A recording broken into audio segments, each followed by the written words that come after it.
Hello friends, പുതിയൊരു വീഡിയോയിലേക്ക് പോന്നോളൂ. നല്ലൊരു ഉഴുന്ന് ദോശയും നല്ല ഉള്ളി ചമ്മന്തിയൊക്കെ ഉണ്ടാക്കി കഴിക്കാം. നമുക്ക് 2 ഗ്ലാസ് പച്ചരിക്ക് 1 ഗ്ലാസ് ഉഴുന്നും കുറച്ച് ഉരുവയും ചേർത്ത് വെള്ളത്തിലിട്ട് തലേന്ന് തന്നെ അരച്ച് വെച്ചതാട്ടോ. ഇത് പിറ്റേന്ന് ആകുമ്പോഴേക്കും നല്ല പതഞ്ഞ് നല്ല വന്നിട്ടുണ്ട്. അപ്പോൾ നമുക്ക് ദോശ ചുട്ടെടുത്താലോ. നല്ലെണ്ണയും നെയ്യും കൂടി മിക്സ് ആക്കിയിട്ടാണ് ദോശക്കല്ലിൽ പറ്റിയത് കേട്ടോ. ദോശക്കല്ല് നല്ല ചൂടായി വന്നിട്ടുണ്ട്. അതിലേക്ക് നമുക്കൊരു 3/4 കയ്യിൽ മാവ് ഒഴിച്ചു കൊടുക്കാം കേട്ടോ. കഴിയുന്നത് നല്ല നൈസായിട്ട് തന്നെ പരത്താൻ നോക്കണേ. ഡ്രൈ ആയി വരുമ്പോൾ നമുക്ക് അതിലേക്ക് കുറച്ച് കൂടി എണ്ണ തൂവി കൊടുത്തിട്ട് മറിച്ചിടാം. അങ്ങനെ ഇപ്പം നന്നായി മുരിഞ്ഞ് വന്നിട്ടുണ്ട്. ഇനി നമുക്കിത് എടുക്കാം കേട്ടോ. അങ്ങനെ എല്ലാ ദോശയും ഞാൻ ചുട്ടെടുത്തിട്ടുണ്ട്.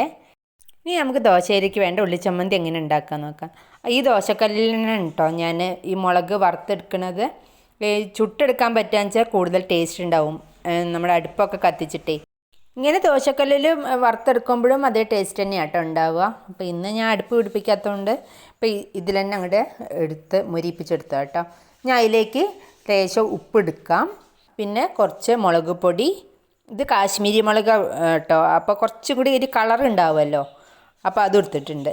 പിന്നെ ചെറിയ ഉള്ളി കേട്ടോ ഇതിലേക്ക് നല്ലത്. അങ്ങനെ ചെറിയ ഉള്ളിയൊക്കെ നന്നാക്കി വെച്ചിട്ടുണ്ട്. അപ്പോൾ ഇതിലേക്ക് കറിവേപ്പില വേണം. അപ്പോൾ വീട്ടിൽ തന്നെ ഉണ്ടായ കറിവേപ്പില കേട്ടോ. അപ്പോഴേക്കും ഏട്ടൻ പറിച്ചുകൊണ്ടുവന്നപ്പം അതും കൂടി എടുത്ത് വെക്കിയിട്ടുണ്ട് കേട്ടോ. ഇനി അമ്മയൊക്കെ കഴുകി വൃത്തിയാക്കി വെച്ചിട്ടുണ്ട്. നമുക്കിതിലേക്ക് ആദ്യം മുളക് ഇട്ട് കൊടുക്കാം. അതിലേക്ക് ഉപ്പും ആ മുളക് പൊടിയില്ലേ അതും, ഈ 3ഉം കൂടി നന്നായി അരച്ചെടുക്കണം. അരച്ചതിന് ശേഷം മാത്രമാണ് നമ്മൾ ഉള്ളി ഇട്ട് കൊടുക്കണം കേട്ടോ. അപ്പോൾ അരച്ചൊക്കെ കഴിഞ്ഞു. ഇനി നമുക്ക് കറിവേപ്പിലയും ഉള്ളിയും കൂടി ഇട്ടിട്ട് ഒന്ന് ചതച്ചെടുക്കണം ആദ്യം, എന്നിട്ടേ അരയ്ക്കാൻ പറ്റുള്ളൂ. മറ്റേത് ഇത് അരയില്ല ഉള്ളി. അപ്പോൾ ആദ്യം എല്ലാം നന്നായിട്ട് ചതച്ചിട്ട് എന്നിട്ട് നന്നായിട്ട് അരച്ചെടുക്കുക കേട്ടോ. അപ്പം നന്നായി അരഞ്ഞ് വന്നിട്ടുണ്ട്. ഈ ഒരു പരുവത്തിലാകുമ്പോൾ നമുക്ക് വാങ്ങാം കേട്ടോ. ഉള്ളിച്ചമ്മന്തി അരച്ച് കഴിഞ്ഞപ്പോഴേക്കും കണ്ണ് ഒരു വിധത്തിലായി കേട്ടോ. അത്രയും എരിഞ്ഞു പോയതിന് കണ്ണ് നല്ല എരിവുണ്ട്. ഉള്ളീൻ്റെ ഗന്ധേ നന്നായി കണ്ണിലേക്ക് പിടിച്ചിട്ടുണ്ട്. ജലദോഷവും വന്നു. പക്ഷെ ഉള്ളിച്ചമ്മന്തി കൂട്ടുമ്പം ഈ എരിവൊന്നൊരു പ്രശ്നമില്ല. അങ്ങനെ ഉള്ളിച്ചമ്മന്തിയിലേക്ക് പച്ച വെളിച്ചെണ്ണ അങ്ങോട്ട് തൂക്കി കൊടുക്കുക കേട്ടോ. അപ്പോഴാണ് ആ ടേസ്റ്റ് ഇങ്ങോട്ട് വരുള്ളൂ. അങ്ങനെ നന്നായി യോജിപ്പിച്ച് കൊടുക്കുക. ചമ്മന്തിയിൽ എല്ലായിടത്തും ആവണ രീതിയിൽ നന്നായി യോജിപ്പിച്ച് കൊടുക്കാം. അപ്പോൾ കണ്ടില്ലേ, കൊതി വരുന്നുണ്ടോ നിങ്ങൾക്ക്? ഇനി നമുക്ക് നല്ല ഉഴുന്ന ദോശയിലേക്ക് ചമ്മന്തിയും കൂടി അങ്ങോട്ട് ഇട്ടെടുക്കാം.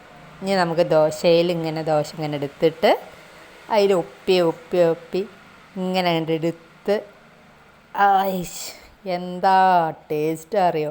അതുണ്ടാക്കി നോക്കൂ കേട്ടോ. കൊതി വരുന്നുണ്ടോ നിങ്ങൾക്ക്? അപ്പോൾ എൻ്റെ ദോശയും ഉള്ളിച്ചമ്മന്തി ഇഷ്ടമായിട്ടുണ്ടെങ്കിൽ ഒന്ന് സബ്സ്ക്രൈബ് ചെയ്തോളൂ കേട്ടോ. ലൈക്കും കമൻറ്റും ചെയ്യണേ. അപ്പോൾ ബായ്.